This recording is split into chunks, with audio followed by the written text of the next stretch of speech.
அதே மாதிரி நாமக்கல் அந்த மீட்டிங் முடிச்சுட்டு கரூர் வரும்போது அந்த கரூர் போலீஸ் எங்களை அலர்ட் பண்ணியிருக்கலாம்ல.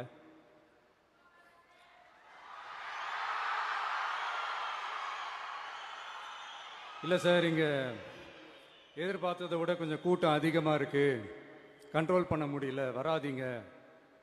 அண்ட் போலீஸ் நினைச்சா அவங்க அந்த மீட்டிங்கே கேன்சல் பண்ண. டிஎஸ்பி வந்து கரூர் டவுன் டிஎஸ்பி வந்து நம்ம மேம்பாலத்திலிருந்து அந்த பேசுகிற இடத்துக்கு வந்து அவர் தான் வந்து அந்த டீமோட பேசி கூட்டு வந்திருக்கிறாரு.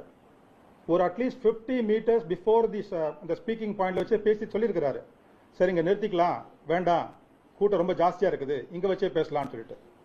அதுக்கும் அந்த ஆர்கனைசர்ஸ் மறுத்துருக்காங்க. இல்லை நாங்கள் அந்த பாயிண்ட்டுக்கு தான் போகணும், இங்கேருந்து எங்களுக்கு கவரேஜ் நல்லா கிடைக்காது, இங்கேருந்து எங்களுக்கு வந்து சரியாக மைக் கேட்காது, சரியாக கேட்காது. ஸோ அதனால தான் அங்கேருந்து திருப்பி வந்து கொஞ்சம் கொஞ்சமாக வந்து அந்த வண்டியை வந்து கொஞ்சம் புஷ் பண்ணி க்ரௌடை கொஞ்சம் 2 மூவ் பண்ணி கொண்டு வந்துருக்காங்க.